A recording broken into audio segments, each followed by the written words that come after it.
Hi friends, చూడండి ఇవాళ నా యొక్క Indian bank credit card generate అయింది. చూస్తాను, చూడండి, మీకు ఓపెన్ చేస్తాను. చూడండి,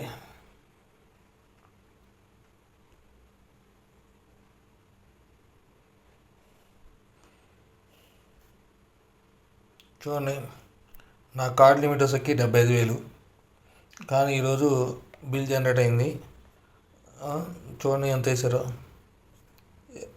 అరౌండ్ 4,836 అనేది వేయటం జరిగింది పెనాల్టీ నాకు.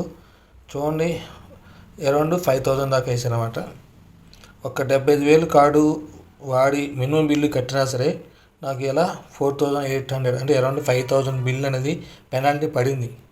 చూడండి, మనం బ్యాంకుల దృష్టిలో మనం బిచ్చగాలం అన్నమాట. బ్యాంకుల దృష్టిలో మనం బిచ్చగాళ్ళ కంటే మరీ ఘోరం. బిచ్చగాళ్ళ కన్నా ఒకసారి దానం చేసి వదిలేస్తాం. కానీ బ్యాంకు వాళ్ళు క్రెడిట్ కార్డులు ఇవ్వటం వల్ల లిమిట్లు ఇచ్చేసి వాడుకొని వాటి మీద పెనాల్టీ వేసి ఈ రకంగా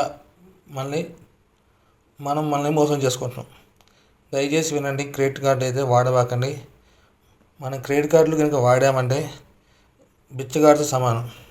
మనం బిచ్చగాడిగా బతకాలా, క్రెడిట్ కార్డు వాడకుండా మంచిగా రాజాలాగా బతకాలో మీరే డిసైడ్ అవ్వండి. మరిన్ని మీకు ఏమనిపించిందో కామెంట్ రూపంలో తెలియజేయండి. Thank you. ఏమనిపించిందో కామెంట్ రూపంలో